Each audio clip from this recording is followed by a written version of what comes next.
Just quick introduction. I'm Jeff Richards. I'm one of the managing partners at GGV Capital, a global venture capital firm. And we're also lucky to be investors in WorkBoard and sit on a couple of boards with Margo. So nobody's here to hear me. Let's jump right in. And Deidre and Margo, maybe you can introduce yourselves and we'll start with Deidre. Great. Welcome, everybody. I'm Deidre Paknad. I'm co-founder and CEO at WorkBoard.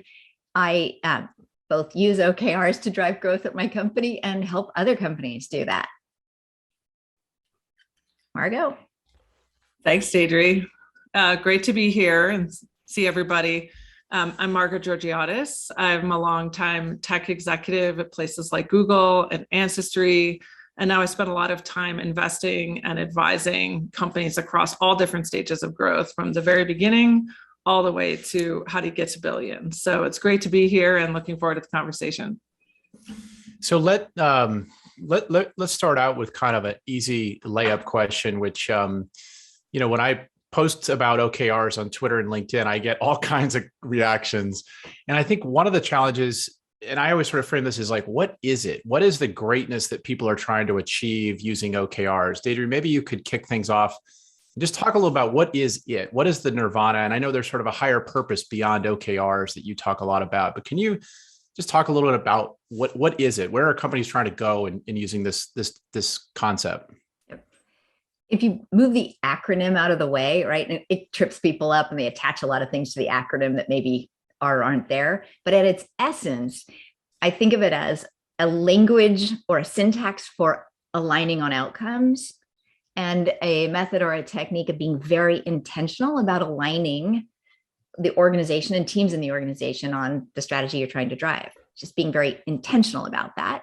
The nirvana part comes in not just in getting everybody aligned, but that alignment and having a common language or the same syntax for describing the outcomes we want to create gives people clarity that makes it possible to have accountability for achieving the strategy and driving it forward. And it's basic form, a method for alignment and accountability on strategy execution, which it's hard to argue about the goodness in having that in your organization. Right? And let me just, before I want to ask Margo, because I know, Margo, you worked at Google, which sort of famously pioneered a lot of this concept.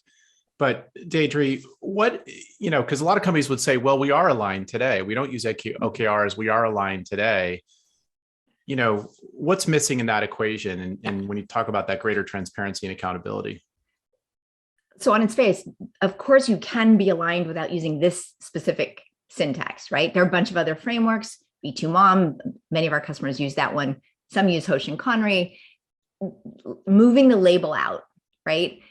A shared syntax is super important. So for example, if Margo and I were going to have this conversation about OKRs and I was going to speak Portuguese and Margo decided she was going to speak French or Spanish, and maybe you went with Italian, if we were each fluent in those languages, we kind of sort of know what the other person means, but wouldn't actually know, right? The true clarity would be missing. We'd have a fuzzy sense of alignment, and maybe we'd have false confidence, right? And the thing about, I think, whatever syntax you use and whatever approach you use, when you're a small company, let's say you're 50 people in the same building, alignment is cheap. It just comes for free with your rent, right? When you're 100 people in your same building, still pretty inexpensive. You can get it by like going to get a coffee in the kitchen. 100 people and everybody works from home, you probably don't have as much as you think. 500 people, you're delusional. Unless you're intentional about alignment, you don't have enough of it. You don't have as much as you could have. And if you don't have everybody aligned, it means that some people are working at odds with the mission. They're working on guesswork, not on certainty or confidence or clarity. And their guesswork, honestly, it sucks for them. It sucks for you if you're trying to grow the business, right? That doesn't feel great to know a quarter later, it didn't matter. And there's a Marson at Malwarebytes is an awesome CEO, young guy, started this company out of his dorm room now 10 years ago, right? 1,400 people or so now. And he described like the terrible sensation when he'd be talking to some engineer and they'd be really excited and tell him what they were working on. And he said, and it was really, really hard for me as a CEO not to say, dude, that just doesn't matter. It's like, and I couldn't lie and say it did matter, right? But it it just didn't matter. And he said, and like the look on the person's face when I just told the truth was horrible. And it's like, I had to find another way to make sure people could take the positive energy and then put it in the most creative places for the company and for the mission. They want that, and you want that too. It's such a great point, because we get this request from so many of our companies when they start to hit that growth stage inflection, whether it's 10, 20, 30 million of revenue, or 100 people or 200 people or 500 people. And then I think a lot of people really felt it, as you mentioned, when we went to remote work, because it just broke apart a lot of the cultural norms around getting alignment in person. Margo, how about from your point of view? I know you have many years of experience around alignment and OKRs at Google, and then also working as a board member and an investor with a lot of founders and CEOs. Can you just talk a little bit about how you view this in the broader scheme of management and growth? Yeah, thanks, Jeff. And I, really kind of want to just add one simple concept to what Deidre was saying, that for me, growing up at Google, but then taking that same practice and taking it to other companies where as a CEO, I just think about it as when you're trying to grow at speed, right? Which, especially with the valuations that people are getting and the kind of capital people are raising, there's this whole feeling like I got to hire people really fast. The business has to be moving really fast to grow into that. It's about how do you make sure that you've got velocity built into your business and your decision making. And so that's really how we used OKRs at Google. It was a way to really debate and discuss as a leadership team, what was that really focused set of messages, that those metrics that were really underpinning what was going to drive velocity in the company. And then ensuring that everyone was aligned in moving those together. And what that did was really enable discussions to be focused always monthly and quarterly on what's the speed of progress, right? Never on activities. It's really on, is what we're doing actually changing the shape of the curve? And what can we do individually and collectively to get more momentum? And that sounds really, kind of obvious, but actually it's not. It forces a really, really deep discussion in the company around what is the primary and secondary drivers of momentum. And then if you're losing momentum, your team is really focused on bringing solutions to address those gaps, versus just kind of sitting there reporting the facts and then debating often. Like if you're in meetings and you find you're often debating if the data is right or things like that, then we've all been there, right? That don't have it. And to me, I think about the symptoms of lack of alignment. If you can't articulate as a leadership team in 2 minutes the 3 drivers of momentum, if you're not able to go into your meetings and truly have people focus on the leaning forward and what we're going to do to gain momentum, you're kind of reporting facts and debating. And down the line in the team, are trade-offs getting surfaced early? And is the team showing up? Are they asking the leadership team, right, to make a call? Or are they coming in having already thought about what the options are? Right. And so I think when you have this done well, very few issues get kicked upstairs, because the team is coming in saying, look, we know we're trying to get here. This is not going as well as we thought. These are the 2 things that we think we need to do different. And maybe you can, have a debate about that and ask a few clarifying questions, but it completely changes the rhythm in the company. And when teams get into it, it's just an incredible feeling, because it simplifies everything, reporting, meetings, and board prep, however you think about the company. And when people feel like they're gaining velocity in discussions and they're making decisions, they just feel so much better about coming to work. I love the idea that so much of this is about deciding what matters. I was just thinking when we had a president join a company last year, and in the first board meeting, he said, and he's working closely with the CEO. He said, but we just decided that a whole bunch of stuff we were working on didn't matter. And that happens a lot in high growth companies, because everybody is building teams and working on a lot of projects that they think matter, but it forces that conversation around alignment. And I guess, Deidre, back to you, when you bring on a new customer or you see a company adopt this methodology, what is the gap? What are typically the biggest gaps that they're moving sort of the from to, we're operating this way and we're going to this scenario? What are the biggest gaps that you see? The dynamic they're usually living in, the from, is exactly what Margo just described, where there's an absence of clarity on which needles are we trying to move and how far right now. And so there's you spend more time in meetings, you're using the meeting to get the state of the state as opposed to make decisions based on the state. The leadership team's being asked to make every decision because nobody has enough clarity on what it is we're trying to accomplish that would just empower them to make decisions wherever they are in the organization that are most creative and most aligned, right? That you're getting bigger, but you're going slower. You're spending more of your time asking for data, asking for what matters, asking where we are on that, and you're allocating more and more headcount in service of those give me information requests. And everybody else around you is doing the same thing. I think if you flip it to the other side of it, what it looks like in two is by the second week in the quarter, every team knows what matters at the company level, at the global level, which measures are the most important, right? What is the specific value we're trying to create this quarter in the context of this year? And they have radical clarity on which needles their team moves and how far. And if you know that by the second week of the quarter, you got 10 or 11 more weeks to just confidently crush it, no confusion. And then we've got clarity at the outset. We've got progress that everyone can see every step and along the way. So everybody has the data to make a fully informed and context-rich decision. And you're meeting to de-risk and to optimize, not to get updated on where we are, right?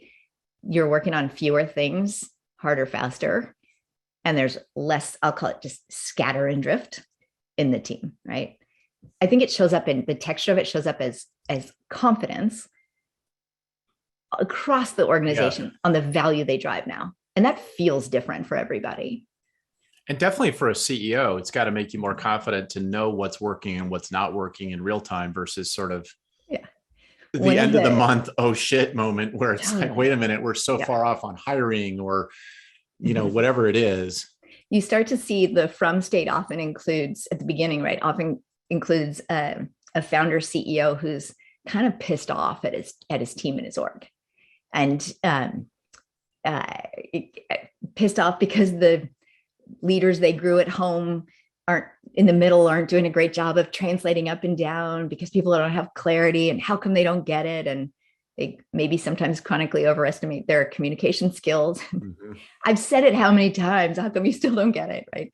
And so they're a little bit, if you will, pissed off at the org that it's not moving fast enough, that people aren't clear enough, that people aren't taking ownership or accountability. And you see the other side of that, people in the org feeling like, hey, I'm doing my best. I'm doing everything. I'm running as fast as I can. And it still doesn't feel like we're moving forward, right? It doesn't feel like we're getting, Margo's word, as much velocity as the calories I'm putting out, right? It's a little bit of founder journey, right? Like to get accountability, you have to give clarity. Right. You just don't get it without that. Love and by that clarity, concept. I mean on the outcomes that matter, right? What, let me ask a dumb question, but if I as a CEO haven't ever operated with this kind of clarity and accountability,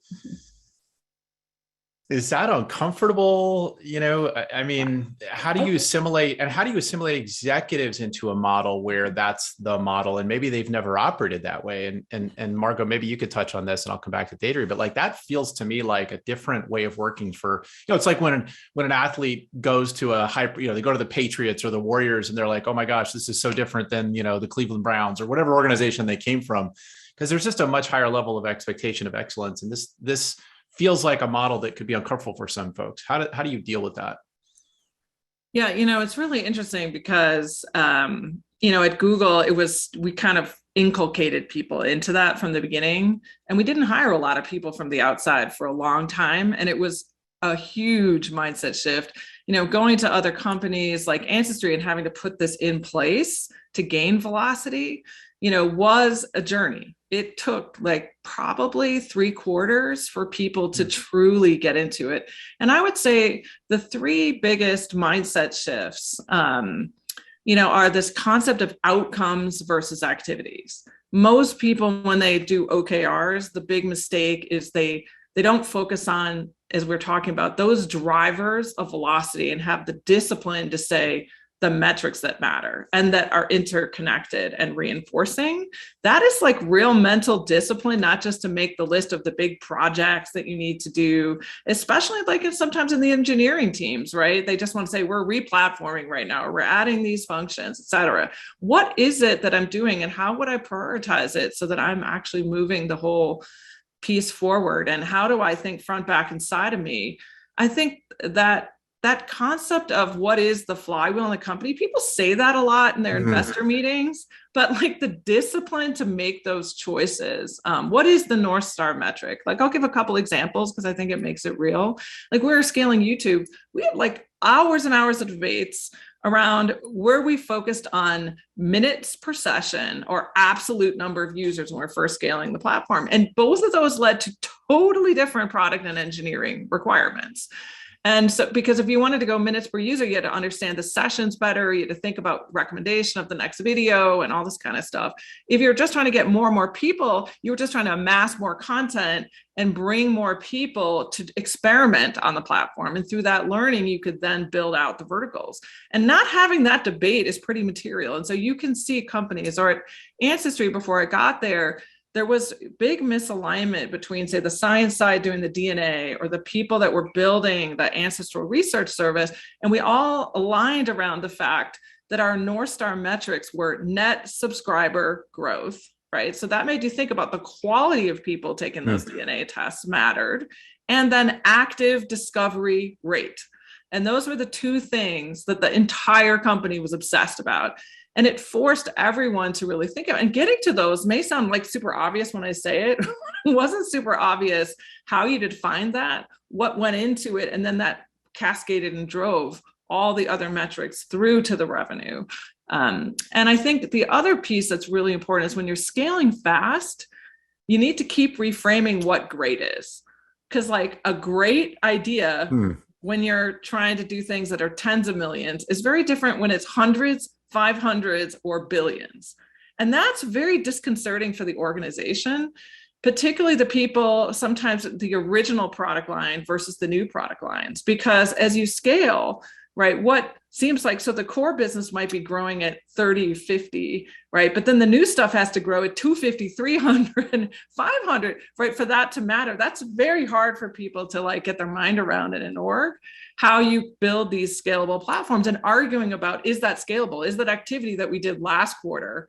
Can we keep doing that next quarter and hit these scale targets? So that also forces people to think about those outcomes that they have to achieve and reframing it from the top down, right? How you actually build scalability into the organization. And I think if OKRs are used well, that's how they're used. But that's a very different mindset shift than a bunch of people in verticals all making their goals and then showing up and then sharing them with each other. So I think if you think about that's what's happening in your org, is each functional area, which is easy to do, right? You just added a ton of people, you hired a bunch of people now running each one of these functions. And I see this all the time with companies that are going fast. You brought in all these new people and they want to build their own stuff, right? And then everyone gets to the top and it actually doesn't actually add up to what everyone thought. And so I think this is where things usually go wrong. That's why the 100 to 500 becomes an issue. You have now heads of each one of your areas, and silos kill speed. So if you bring people in with different cultures, different mindsets, and you don't commit as a leadership team, sometimes it took us at Google 1 or even 2 days, believe it or not. I know that sounds painful because it sounds like process, but it's not. When you get together, if everybody on the leadership team shows up, literally this is the process, they show up, you as the CEO are required to come in and you have to have really thought through what you think the choices are for the North Star metric and why. Then have each one of your executives show up to that meeting with a list of their goals.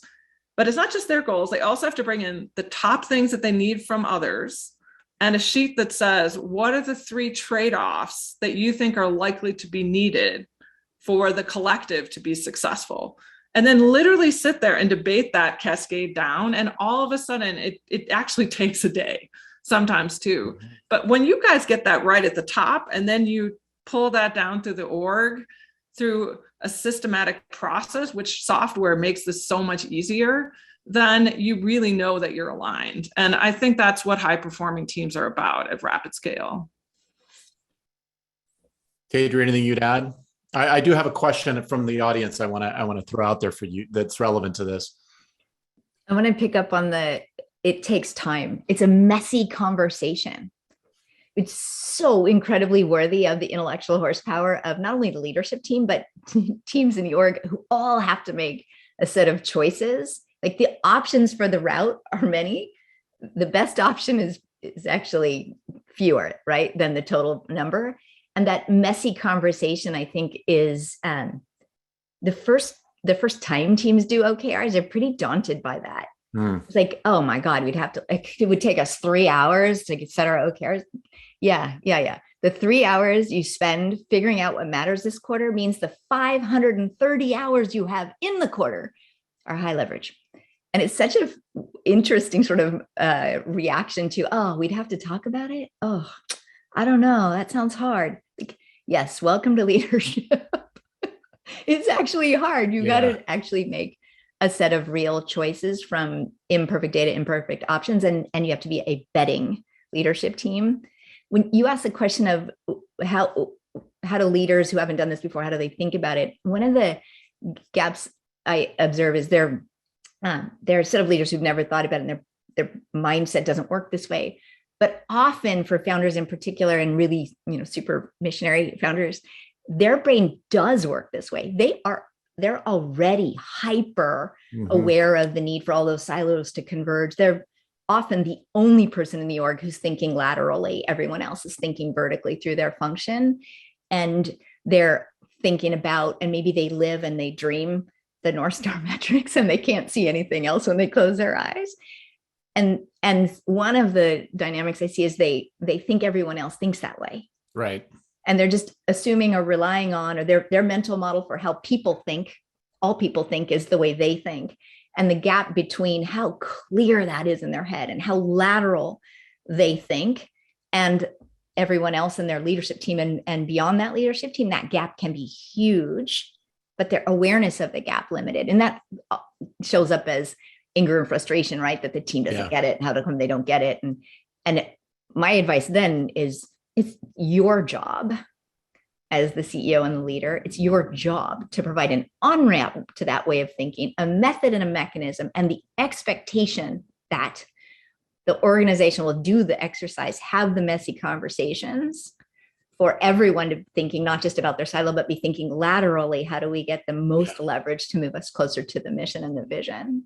Yeah, my partner Glenn did a great podcast with Josh Silverman, who's the CEO of Etsy, and he talked about when he came into Etsy, everybody was focused on a million different things, and he basically said to the entire organization, everything we do is focused on growing GMV.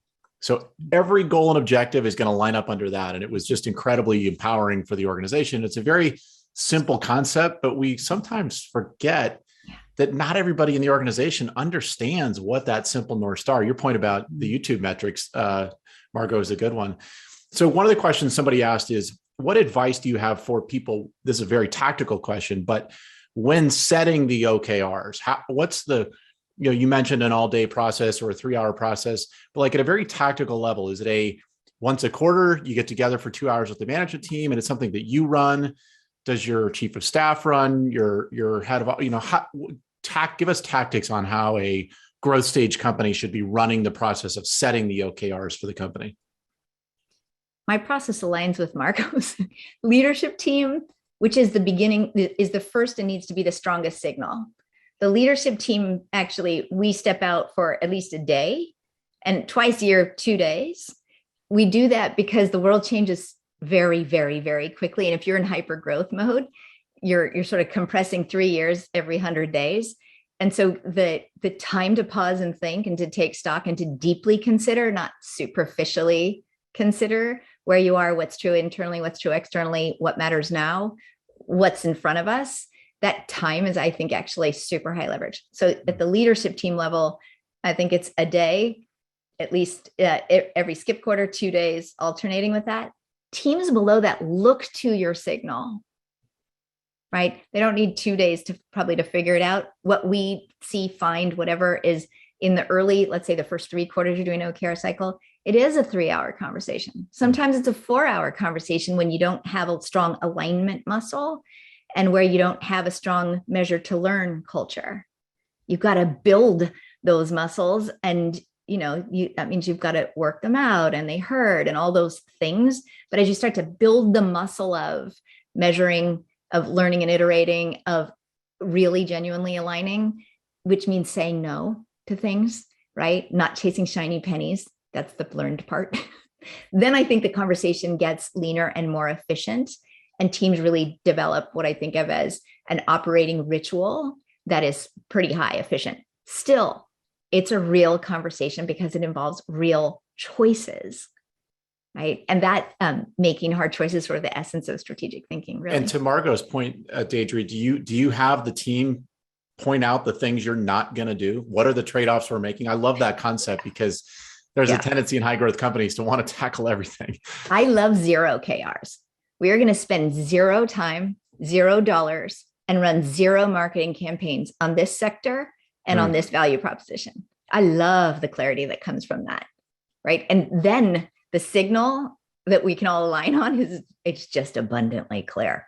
And I love that because I've seen so many teams where the leadership team says what we are going to do.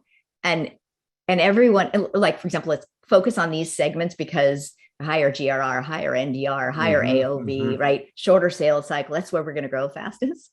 And the rest of the org decides, that's nice. That's nice. Those other people can focus on those segments. We're going to keep doing our thing over here. And the 0 KRs, like what we're going to do 0 of, just, it only takes 1 quarter of those before people say, oh, I get it. We're That's really powerful. Not going to do that other stuff. I see what you mean by that. Margo, any tips, tactical tips here on setting OKRs? And maybe one thing you could add in, because it's a question somebody just asked, is when you're setting and then the world changes around you, right? The business changes or the market changes, or you need to make changes. How do you roll that into that process of setting and managing OKRs? Yeah, I mean, I think in really fast growth companies, when you're really focusing on velocity, I think it's about really zeroing in on the top 2 metrics that the whole company is anchored to. And then after that, maybe 6 to 10. And those I think are what's worthy of the executive team offsite. And again, I said, I found the simplest thing is like literally ask people to bring 3 sheets of paper. What are my goals, right? What do I need from others to be successful? And what do I believe on the 3rd sheet are the most important areas of trade-off that I can foresee? Because it forces everyone to own that conversation. I do think the leader, the CEO, has to come in with their point of view on the North Star metrics. Then I think it just becomes like breathing. So all the business meetings should all ladder. So your weekly business cadence should be driving to that. Each of the drill down meetings within different shared areas, right, is just using that same data. And then I think the leadership team is accountable once a quarter to get together and say, what is the real velocity here? Where are we falling ahead? And where do we need to reallocate? And, I remember Google, we used to call it, we pour gas on hockey sticks, right? And we need to be fail forward fast and retrench on the stuff that's not working. And I think that's where the leadership team, if there's new information that says this is going to take longer for the product team to execute it, or this other thing is really heating up, then you make those forceful decisions to make those calls, and then you communicate those right in your monthly town halls. It also creates amazing esprit de corps and alignment in the company when the leadership team is saying, this is what we're measuring ourselves and success on. You show up in a town hall every month and you share people those metrics. The whole company, what it, I think does that's really incredible is the quality of the conversation bottom up totally changes because everybody understands what the goals are and their ability to then ask relevant questions, right, is so much higher because they have context for what the company is trying to achieve overall. And they're much more likely to bring up issues and opportunities against that framework. And that's why I said it takes like 2-3 quarters of people, right, the leadership team getting aligned, cascading and showing that in the town hall every month, letting those questions show up.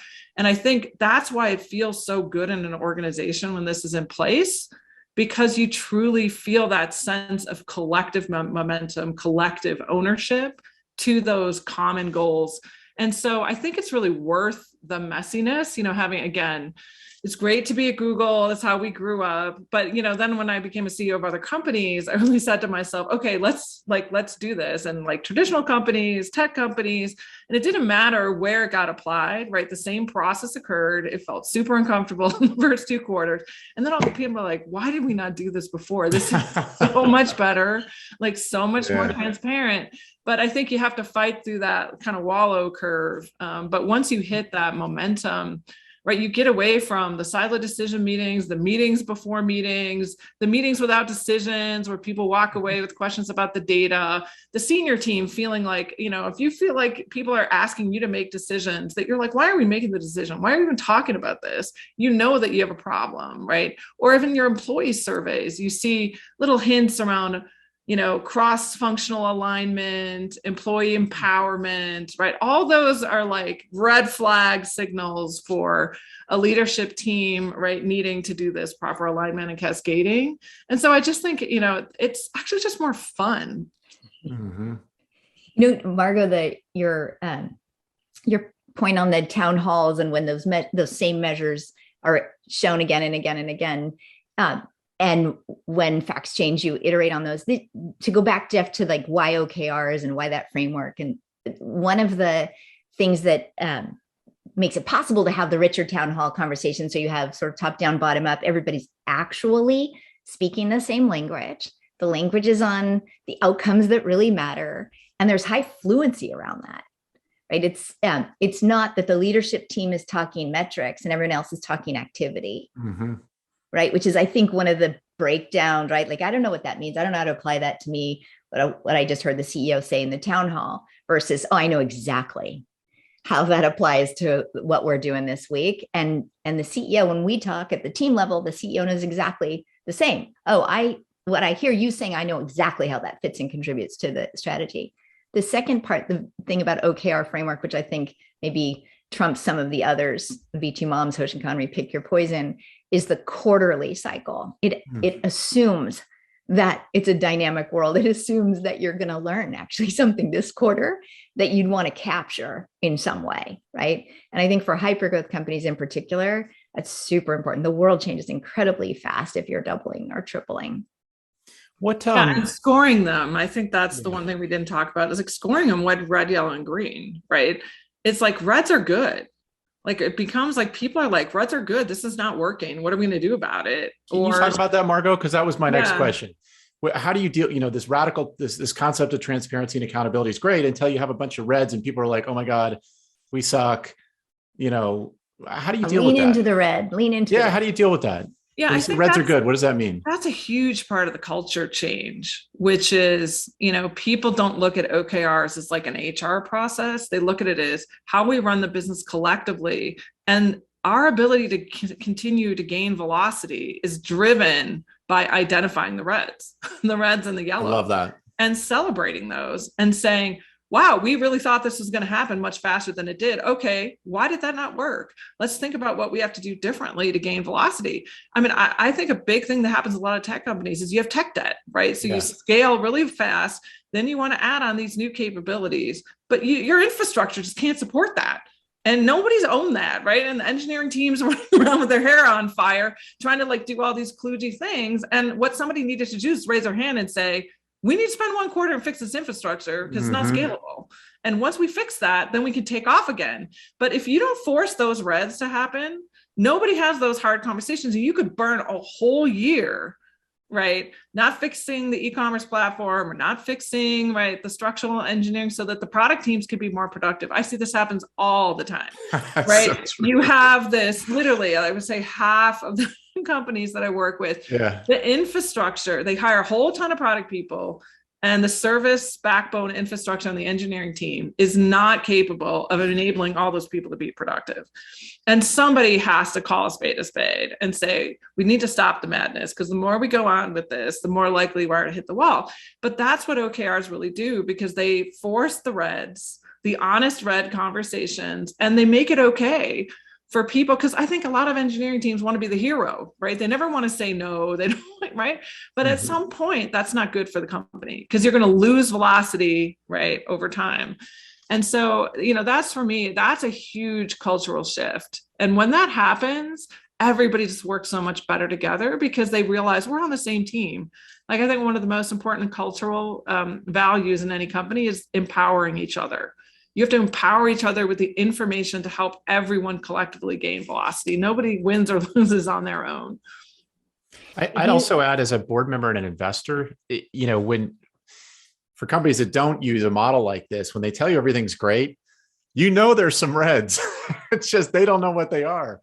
And we see that a lot at these high, you're going from 50 to 100 to 150, 200, and then all of a sudden things start to break.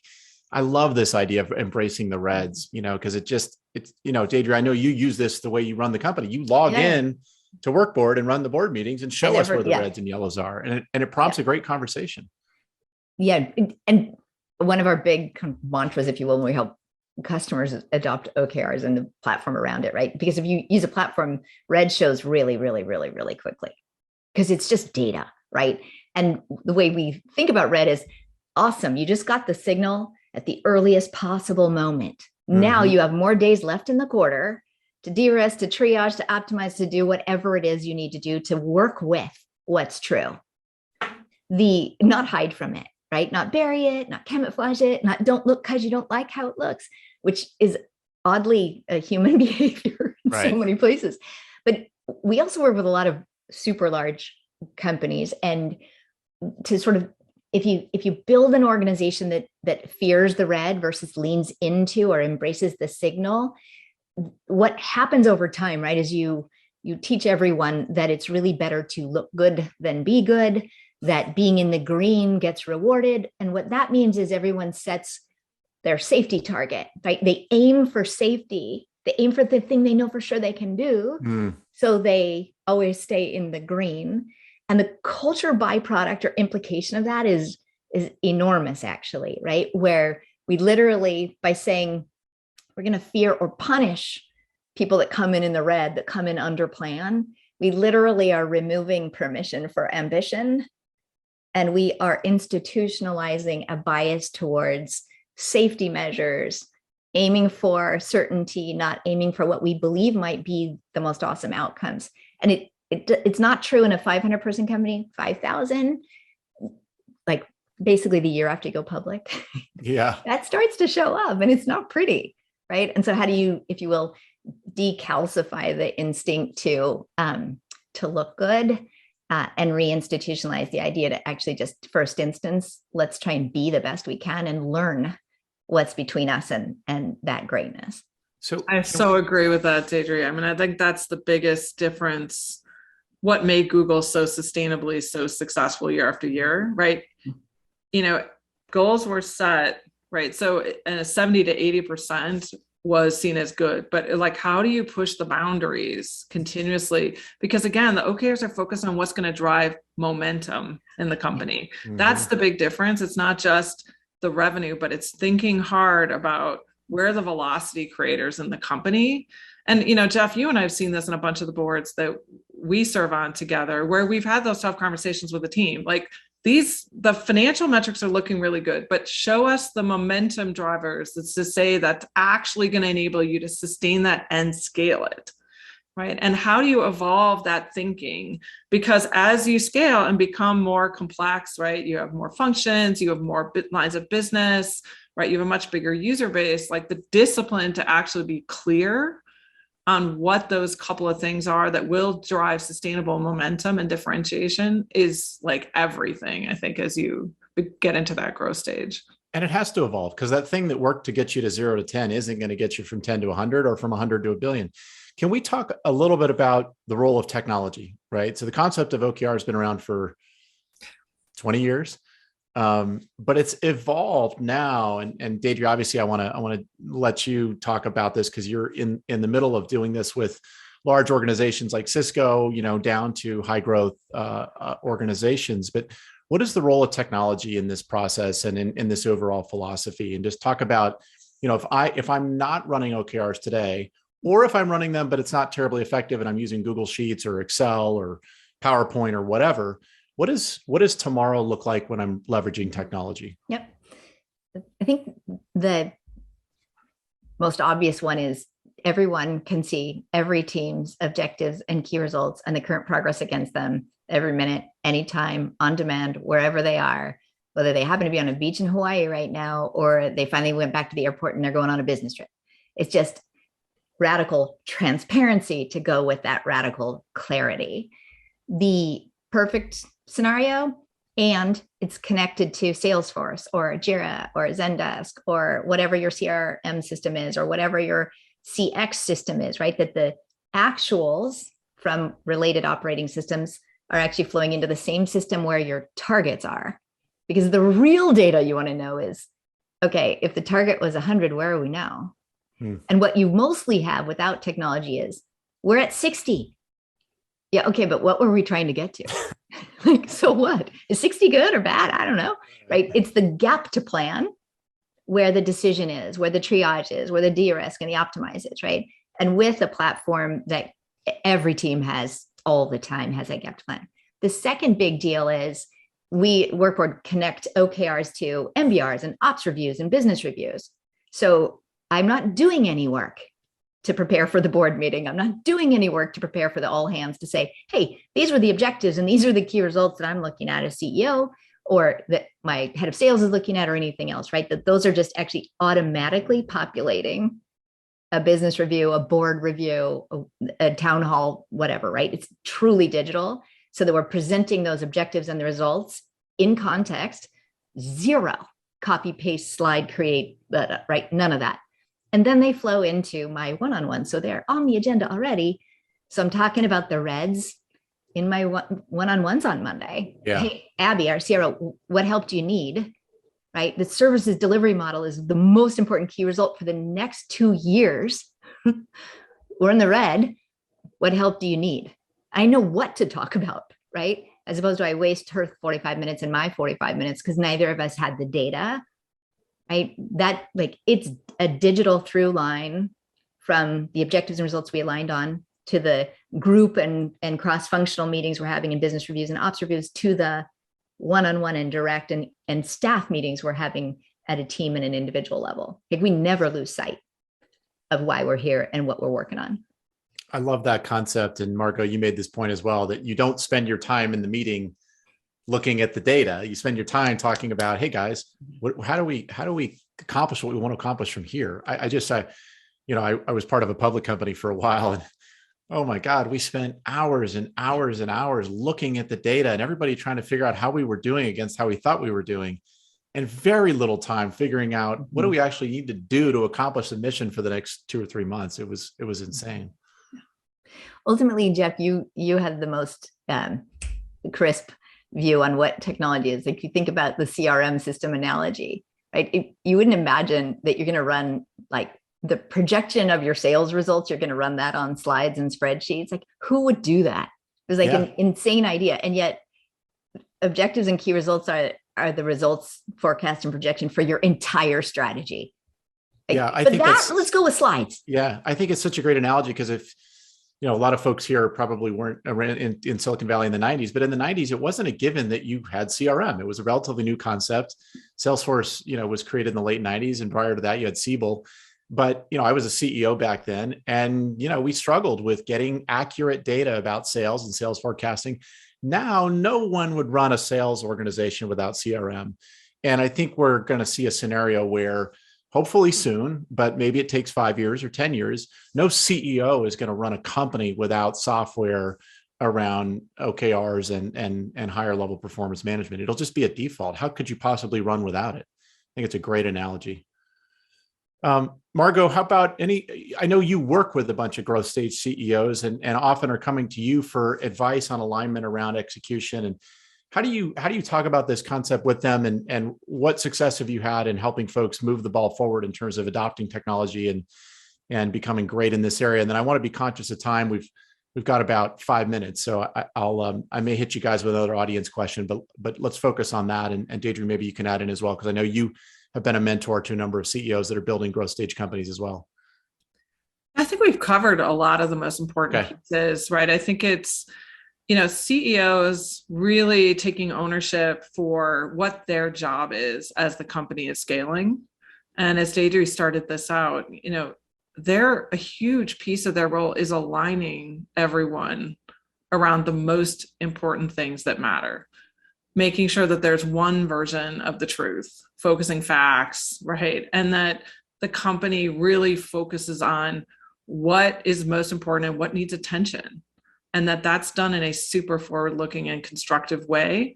And then there's no meetings before the meetings, right? And when this works really, really well, which I really see is the beauty, like you can see it in the board meeting, like Jeff, I you can give 100% agree. exact examples when you can see the chief of staff, the finance, and the line business people are on the same page. It's just, things are just humming. It doesn't mean there aren't issues.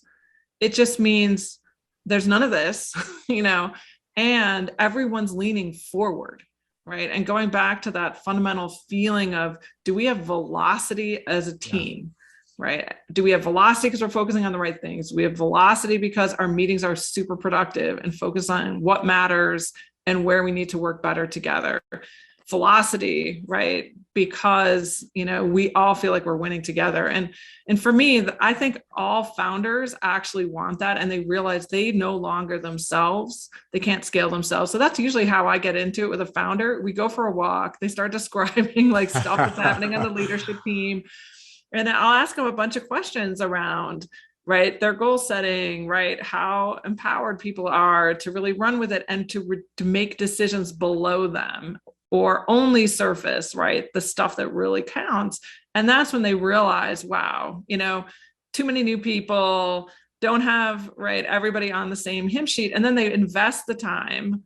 And all of a sudden they're like, God, I can't believe I didn't do this before. And so sometimes you have to be a little inefficient to become incredibly efficient. And I think that's really what this is about. Can I just add one thing? Because you mentioned something earlier that I think is a great point.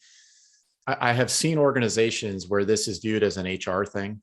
Somehow it got embedded into HR software and people said, oh, it's an HR thing. How are your OKRs and your MBOs? If you are a CEO, you own this, right? And that I think is an important concept if you want to make this work, because if you have it owned by HR and it's part of your HR software platform, you're not operating at the level that we're talking about. Correct. And if you're in the war for talent, the fastest way to lose people down the chain as you scale a company is to have these friction points. Yeah. Because when people, like I hear this conversation every day, when people decide to leave, because I end up being the counselor to try to, keep talent or recruit talent. Yeah. And the single biggest thing they say is, I love that early days, as Deidre described it before, when there was only one person for every function and we just ran based on trust, because you could quickly and easily talk to people, and energy dissipates with space. And I think what this is really all about is creating the alignment to create the positive energy so that when everyone's working together, and that's what causes you to lose people down the chain, because they feel like the company's getting big. I no longer understand what I'm doing and how it fits in. And so, I think this used to just be the best way to run a business. Now, given the war for talent, and I think what will become an increasing war for capital, like this is something that you just must not do, right? I agree. It's just a must. I agree. When you do those exit interviews, which you do and I do, the two most common things I hear from team members who leave is, one, I don't believe the company can be successful anymore. And when you ask them why, they say, we're just trying to do too much, right? We don't know what our priorities are. We've lost the plot. We're not focused on the mission that we had in the early days. And a lot of that is just coming down to this. It's not, the company's not organized and aligned. Deidre, any final thoughts? And I want to be conscious of time and wrap. Any other thoughts from you? I would say for CEOs who want to start the journey, there's a couple things to think about. No matter what your size is, establishing one language for aligning on outcomes, and both alignment and outcomes are really important in that phrase. One language across the organization from the early days gives you the best possibility of enjoying what Margo enjoyed at Google. Build it in early, period. Just speak the language of aligned on outcomes. Speak clearly and allow new people to join the organization to come along. For those organizations that are bigger, you've got a culture already, you've got some operating behaviors already, maybe you love them, maybe you don't. Then I think there's a couple things you can help the team shift to what I call an outcome mindset, knowing the difference between output and outcome, or activity and results. We WorkBoard have a bunch of programs, classes, seminars. It's easy to learn.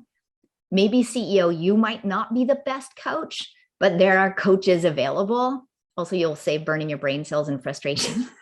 Just get help on the coaching teams to come along. And in particular, that coaching can help them see why it's better for them, how it's liberating for them, how it unlocks their fullest potential as a team, why team sports get better, right? So really frame it in the context of why it's good for them and get help there. And then second, yes, use tools.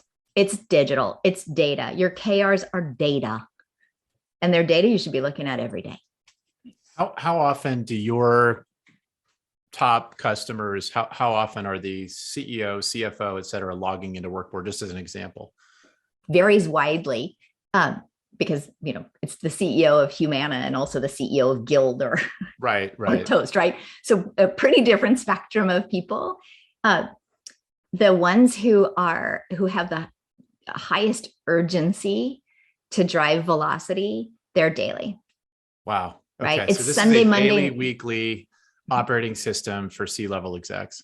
Yep. This is the operating rhythm of the business. Love that. We align on outcomes quarterly. We do group and cross-functional monthly biz reviews or ops reviews. We do weekly one-on-ones and staff meetings.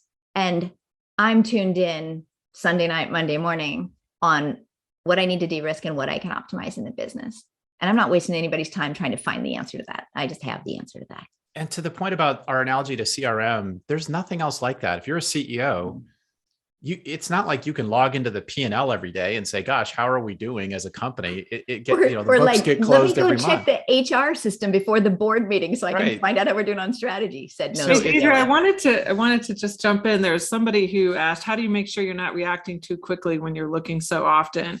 And I wanted to come back to making sure that it's about the fact that you can lead heads up versus heads down.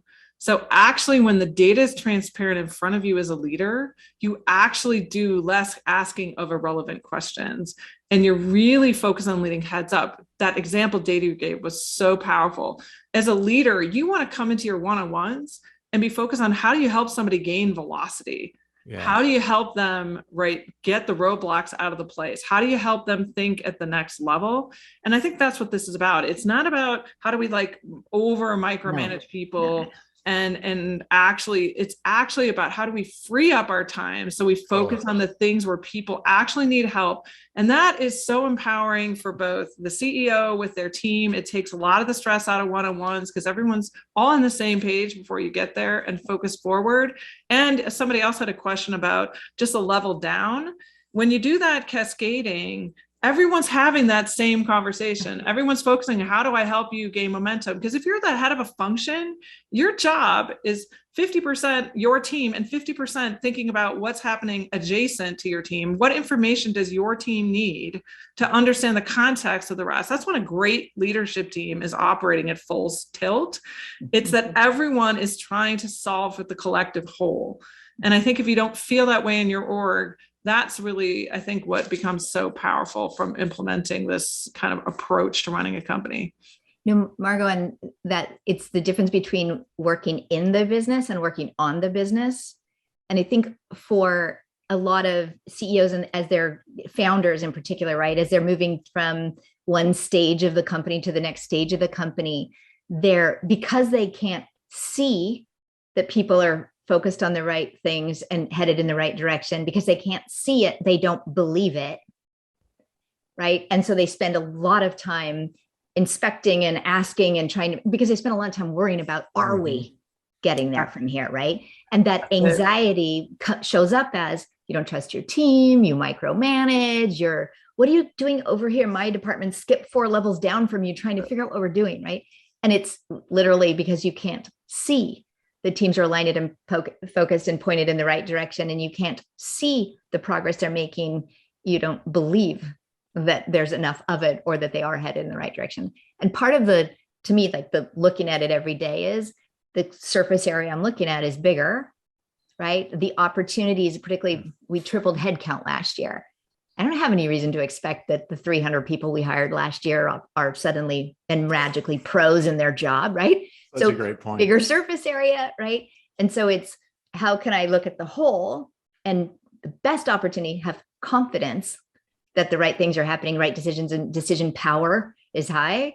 And then I can go focus on something else entirely. And if I don't have that insight, I don't have that transparency, almost every founder I know will just dig in and waste everybody's time and cause whiplash and create fear and anxiety that the inspection is coming and so on, right? Exactly right. So that just brings the whole thing full circle. Your executive team meetings and your team meetings on programs and projects are about gaining velocity, right? It's not about inspecting progress, because that's not what matters. What matters is how do you help your team go faster? And so, Deidre, I think that's just why we're all so excited about what you've built and how it can empower everybody. It is amazing. We could do a whole nother hour on what this does for you as a CEO, because your point about micromanagement, how many times have I heard from team members, oh, he or she's micromanaging you.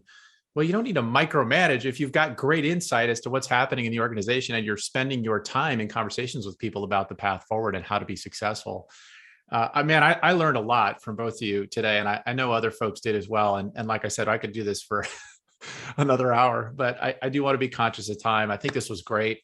Maybe what we'll do is we'll get feedback and input, and we can do a follow-up conversation about leadership teams and how they perform at a high level when working on these platforms. But this was great. And thank you, Deidre. Thank you, Margo. And I'm sure everybody will love it.